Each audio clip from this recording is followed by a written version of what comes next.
In the last video, I taught you what clarity is. It's the key to happiness. In this video, I'm going to teach you what the fastest way to obtain clarity is, and that's the moment of clarity method. The moment of clarity method is a framework to psychology and philosophy that you apply to self-care so that you can reach your authentic self as fast as possible. I'm going to teach you exactly what I mean by that, and I'm also going to teach you how to do exactly what I told you through journaling, because like I said in the last video, journaling, in my opinion, is the greatest form of self-care that you can have. But we'll get into that later. Right now, let's get into the moment of clarity method. So what exactly that is? Mindfulness plus accountability equals self-mastery.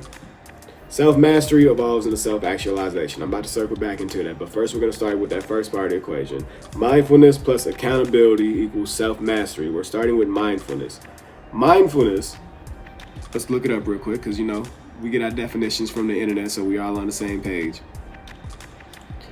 Mindfulness is awareness of one's internal states and surroundings. Mindfulness can help people avoid destructive or automatic habits in response by learning to observe their thoughts, emotions, and other present moment experiences without judging or reacting to them. In my words, mindfulness is conscious awareness of how your actions impact yourself and how they impact others. Okay? Mindfulness is the first part of the moment of clarity method. You have to have a level of self-awareness of yourself. All right, mindfulness is not being timid about how you feel and, I think that if I act this way, then it's gonna make them feel like that, and I don't want to make them feel like that, so I'm just gonna keep thinking about what it is that I could do or couldn't do and not actually do anything. That's not what mindfulness is. Mindfulness is being aware of the space that you're taking up. There's nothing wrong with taking up space. All of us do. That's what it means to exist in this universe. That's literally what it means. But you have to be aware of it, not just for other people's sake, but for your own sake. Think about it like you're driving a car on a highway, right? If you got that big body Benz, but you driving it like it's a little ass Ferrari, you're gonna crash into everybody on the side of you and you're gonna mess up your Benz. If you got the Benz, drive it like the Benz. Cruise. You know that you take up space in the lane. Just allow yourself to take up space and drive slow, homie. You got to appreciate the environment that you're in. You have to appreciate the vessel that you're in. And no matter what your preferred method of self-care is, you can use self-care to become more mindful. All you have to do is be aware of how those things impact you and why you're doing it, right? It's one thing to say that I'm going to the gym. It's another thing to be able to say that I'm going to the gym because I like the feeling of getting my blood pumping when I'm doing cardio. And I like the feeling of pushing heavy weights and feeling myself get stronger. It makes me feel better. It makes me feel healthier. That's an example of being mindful of how the gym helps you. Playing video games. I like to play video games. It's one thing to say I like to play video games. It's another thing to say that I like to play video games because after a long day of work, it helps me to relax and not think about work anymore and get myself out of that working mindset so that I can just totally enjoy the rest of my day. There's nothing wrong with that. There's nothing wrong with whatever form of self-care that you define for you, so long as you're mindful about why it's self-care for you. If you're just doing it for the sake of doing it, you're not gaining anything from it. If journaling doesn't work for you, you're not going to gain anything from journaling. But if it does work for you, if you decide that it does work for you, it's going to send you 20 years into the future, one day at a time. I feel the same way about meditation. I feel the same way about prayer. I told you in the last video, those are my big three for self-care. But if they don't work for you, they don't have to work for you. That's not the point. That's not the point of wellness. The point is figuring out what works for you and defining your lifestyle around that. You can do whatever you want to do, but can you explain it to yourself? That's what you got to live with. So the second part, that explanation, is the second part of the equation. Mindfulness plus accountability equals self-mastery. Self-mastery evolves into self-actualization. Accountability. Accountability, in my words, is the ownership of every aspect of self. But you know me, we're going to go to the internet so we're all on the same page. You might be wondering, that's not an iPad that you're on, that's a phone. Yeah, I decided to record from my iPad camera this time. I didn't like the whole vertical camera. Let me know in the comments what you prefer. If you like the iPhone camera, I'll go back to the iPhone camera. If you like the iPad camera, I'm keeping it on the iPad. Okay.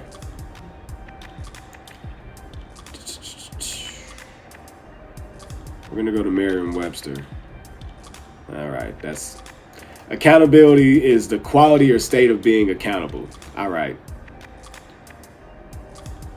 We're gonna find a different one because Merriam-Webster is making me.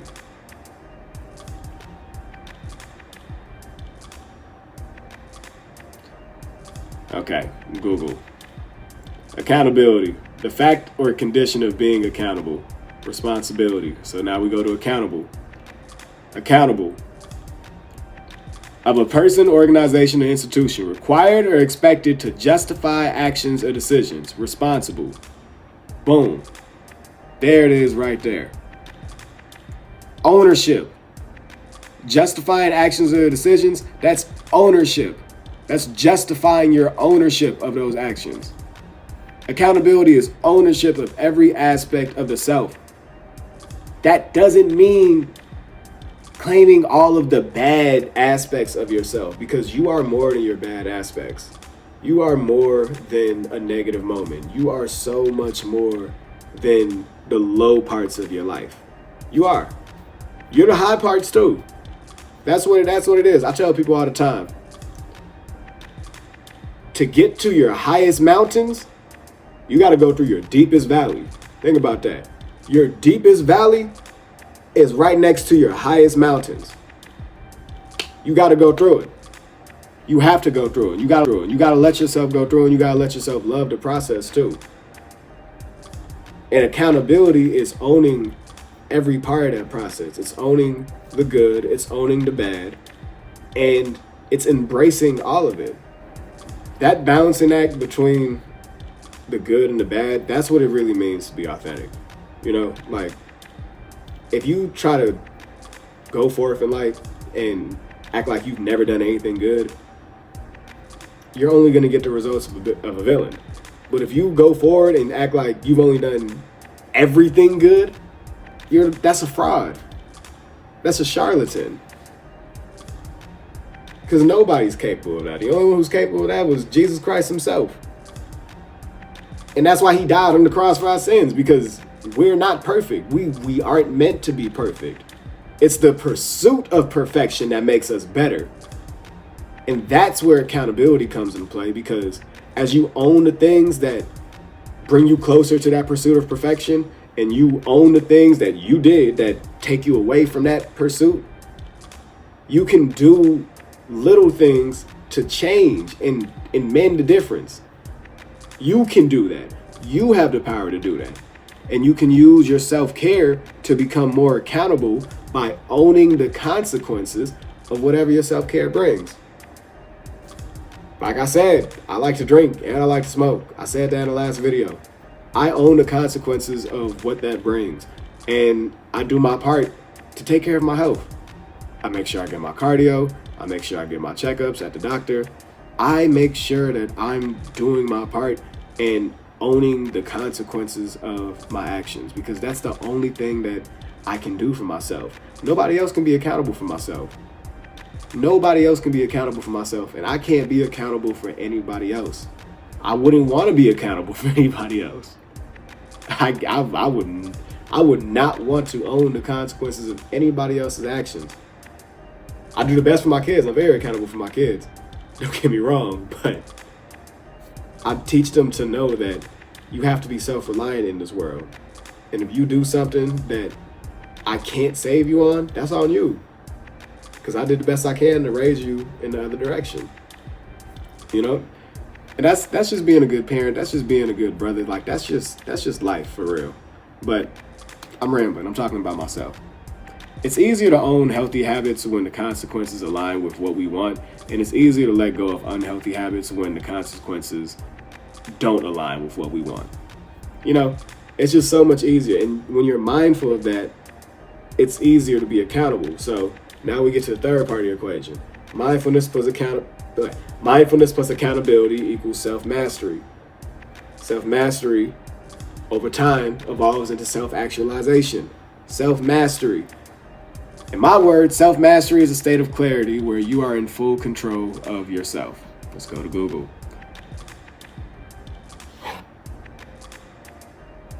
Oh, Google keeps it real simple. Self-mastery is self-control. Boom. Real simple. Real simple. Self-mastery is self-control. And self-mastery is not perfection. Just like what I said, nobody is capable of being perfect. Self-mastery is not perfection. Self-mastery is finding joy in the pursuit of perfection. It's one thing to hold yourself accountable to that path. It's one thing to be mindful of that path. But do you genuinely enjoy that path? Think about that for a minute. Do you genuinely enjoy that path? Pursuing perfection? Do you genuinely enjoy taking the steps that's necessary to become better? If you watch the Last Dance documentary, at a certain point, Mike had to enjoy training. Mike had to enjoy losing and learning from the game. If you look at any Kobe documentary, you look at any Kobe motivational film, he had to enjoy training. Mamba mentality. He had to enjoy what he was doing. He had to enjoy waking up at 4 a.m.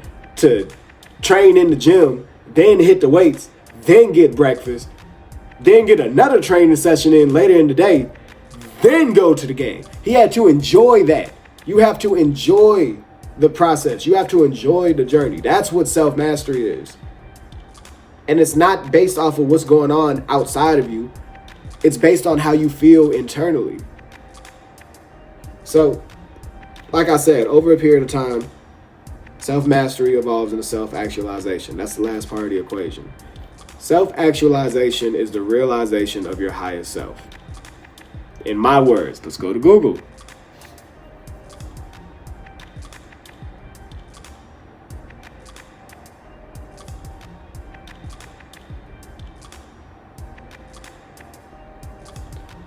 Self-actualization, the realization of fulfillment of one's talents and potentials, especially considered as a drive or need present in everyone.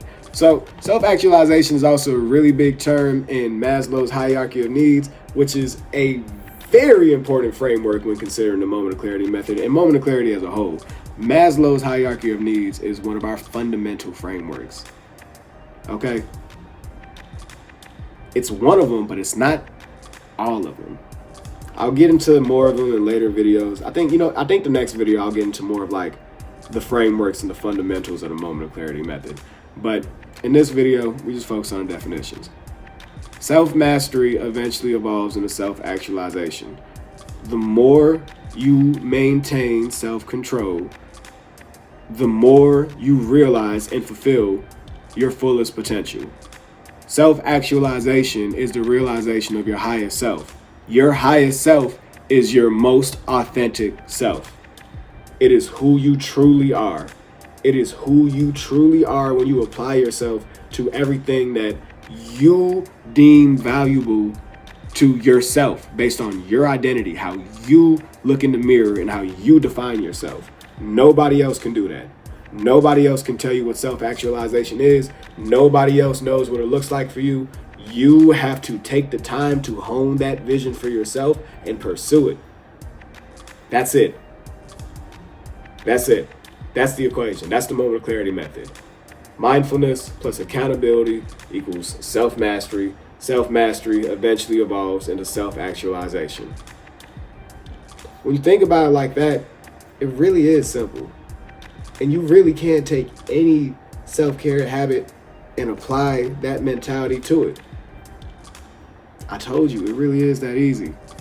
So, the reason why it works for everybody is because everybody is better as their authentic self. That's just the fact of the matter. Like, authenticity is the highest frequency on the emotional spectrum. I've talked about authenticity a lot. What is? I don't think I've taken the time to define it. Authenticity is full transparency and full honesty about how you feel and owning that. It is mindfulness plus accountability. It's right there with self-mastery. Would I go as far to say that self-mastery is authenticity? No, I wouldn't. I do think that they are two very distinct things. I think that authenticity makes self-mastery easier. Authenticity makes self-mastery easier. Because when you're honest about the reason why you're doing things, it's easier to keep doing them. It's just as simple as that. Let me go to Google real quick. How does Google define authenticity?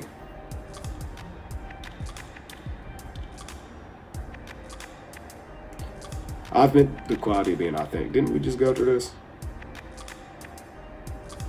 Something about this feels familiar, and they didn't put a link for authentic either.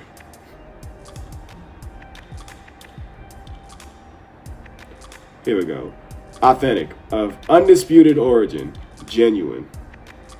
Undisputed origin. When you're authentic, no one can question where you come from. Think about the Kendrick versus Drake beef. Why did Drake lose? It's not because Drake isn't black.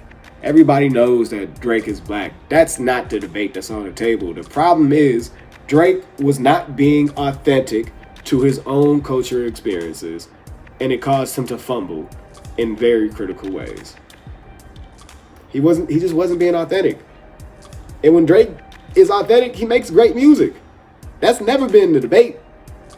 But in a confrontation with another person who was being authentic, his persona just didn't hold water. Is that what you want for yourself? Do you want to live with a persona that doesn't hold water under confrontations? You have to be honest with yourself. Because I can't be honest for you. I can only be honest for myself. And I'll do my absolute best to be as honest as possible with everything I do and everything I talk about. I really do. So I encourage y'all to do the same because it's done wonders for me. Look, I'm doing YouTube videos about it. If I didn't believe it, I wouldn't be doing a video about it. All right.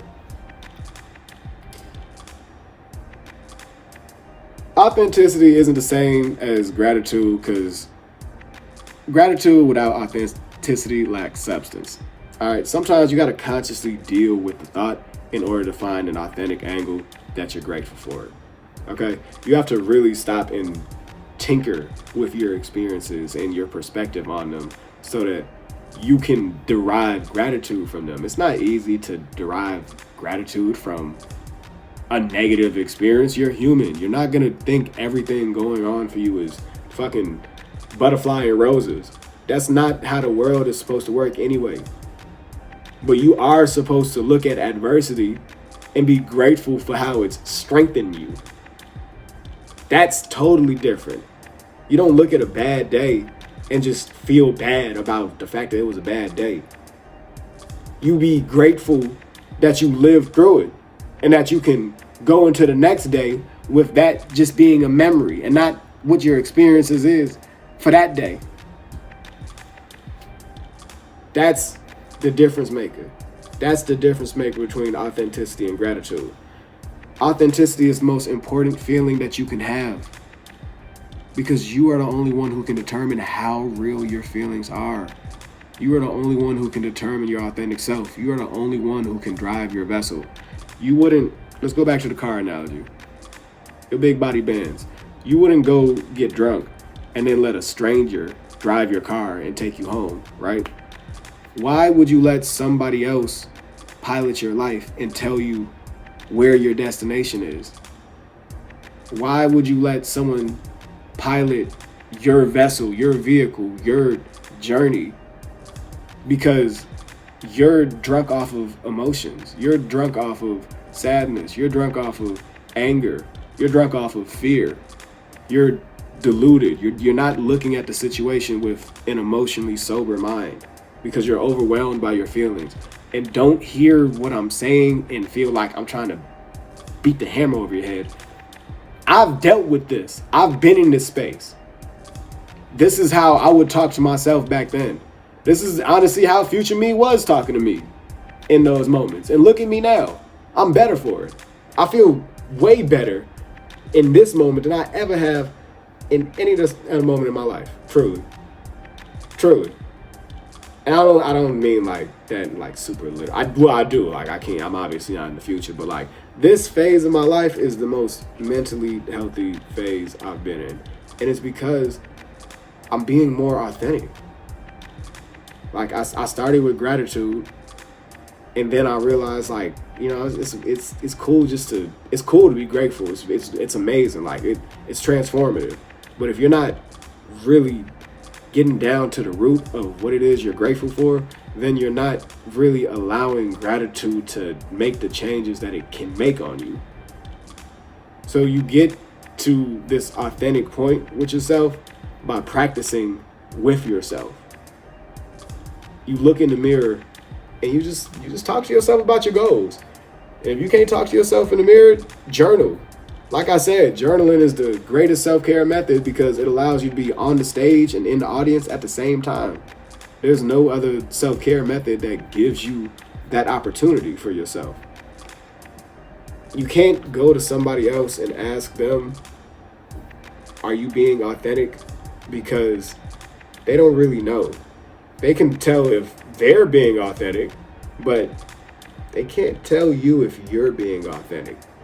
But your friends and loved ones, while they can't necessarily tell you whether you're being authentic, you can get feedback from them and just ask, like, how do you feel about my authentic self? And then ask yourself, how do you feel about their feelings?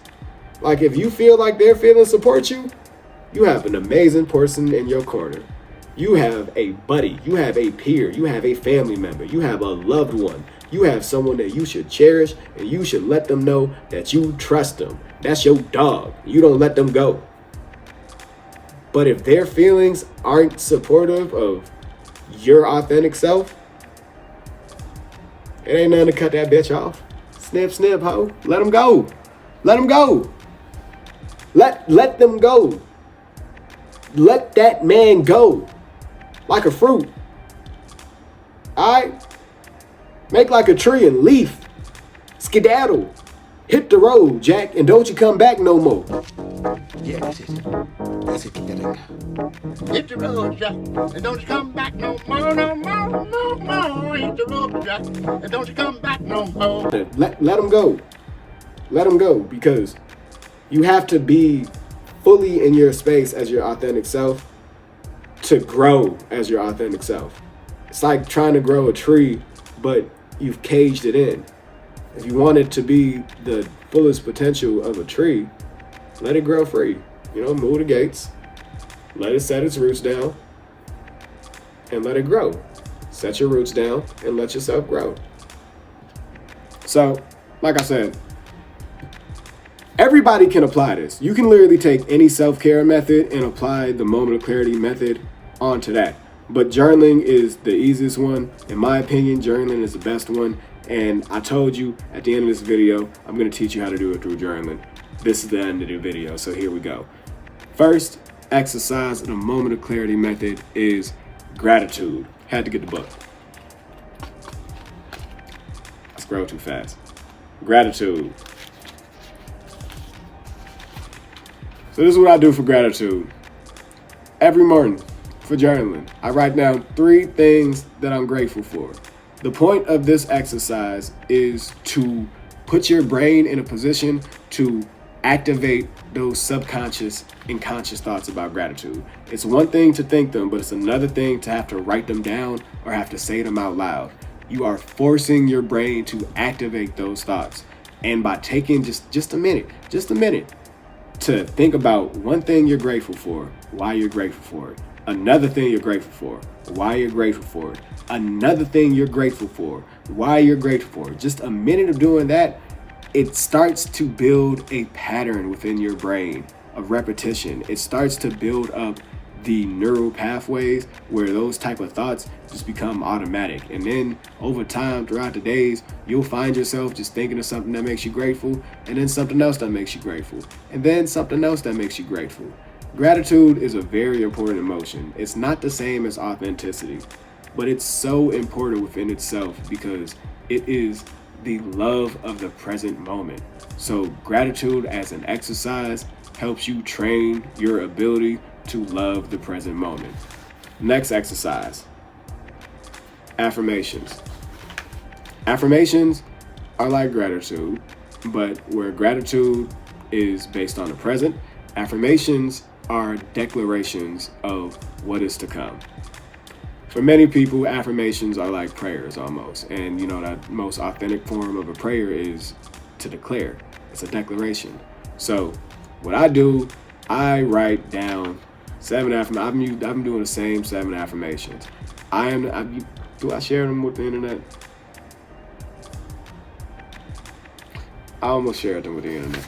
No, I'm not going to share them with the internet because some things I do reserve for my own privacy. However, maybe in the future, I'll think about it. I'll think about it. But the point is, just saying something like, I am happy. I am capable of feeling joy. I am in love with myself. Writing those things down, the same way that gratitude trains your brain to be able to recognize that in the present moment, writing those affirmations down trains your brain to be able to envision that in future moments. So it kind of enhances what gratitude does, where it's that repetitive, oh my goodness, that repetitive act of thinking of something that makes you grateful for, then thinking why, rinse and repeat. Affirmations they're like parachutes. They're like parachutes, right? When you're about to jump off into the deep end for your goals, those affirmations that you're saying, those are what stop you from hitting the ground face first. Those are what lets you slow your descent down and envision what you're doing. You know, look before you leap. But isn't it nice to just appreciate the fall as well? Isn't it nice to know that you're not going to break your legs no matter how far your fall is? Isn't that nice? I think it's nice. And that's what affirmations do. It makes it easier for you to dive into the deep end for what you need to do. The last exercise is a brain dump. So I got this exercise from The Artist's Way. I think I remember seeing a J. Cole interview where he talked about exactly this exercise called Morning Pages. 5 minutes, you write down everything you can think of, even if you get to a point where you're saying, I don't know what to say right here, so I'm just gonna say, I don't know what to say right here, because truth be told, I really don't feel like talking about the heavier stuff that's on my mind, because that's not really easy to talk about. But since we're here, I might as well say something to it.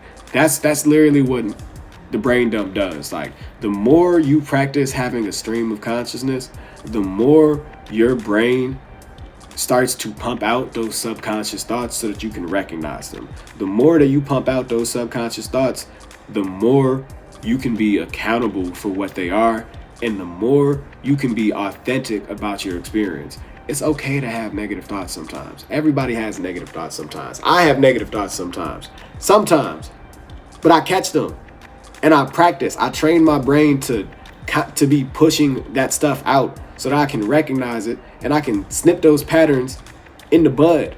I can pull it out by the root. That's what self-mastery is. That's what self-actualization is. And that's how the moment of clarity method will help you become the greatest version of yourself. Thank y'all for tuning in to another video. I'll catch y'all next time.